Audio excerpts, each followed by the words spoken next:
ये मौलानापुर के रागत से हमसे बहुत प्यार है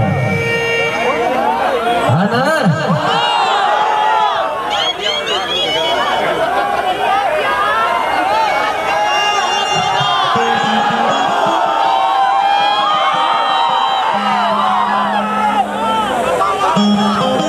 चलो भैया तने खोला और उठा के आदरणीय विधायक जी, हम लोग के लोकप्रिय विधायक राव जी,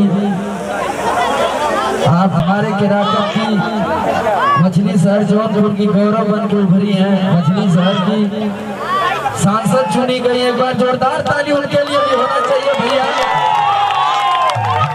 बोला जाता है कि जिस ओर जवानी चलती उस ओर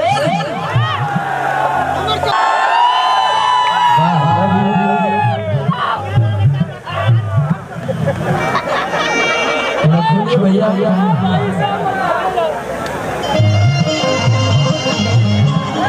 गीत माई के भजन से हम शुरुआत करें, फिर जवान बाबा ठीक है भैया।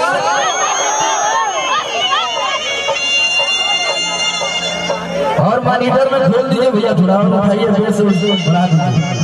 हमारे प्यारे भाई सुपरस्टार गायक गोलू राजा भी आए हुए हैं। अभी सब लोग आएंगे, घबराने की जरूरत ना। सुप्रसिद्ध गायिका कविता यादव जी भी आए हुए हैं, अनुपमा यादव जी भी आए हुए हैं। सभी कलाकारों से मंच खाली रही, बहुत सारे कलाकार आए हुए हैं। आदरणीय मनोज लाल यादव जी भी आए हुए हैं।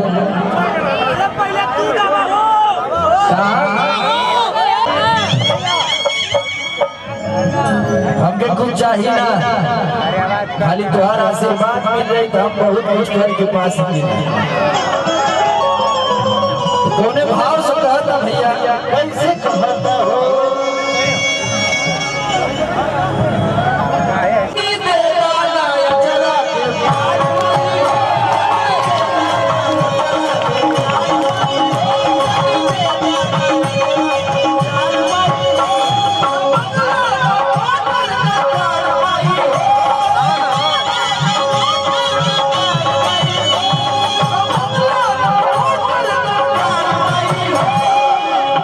इतना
ढोलक तबला दोनों खोलिए भैया,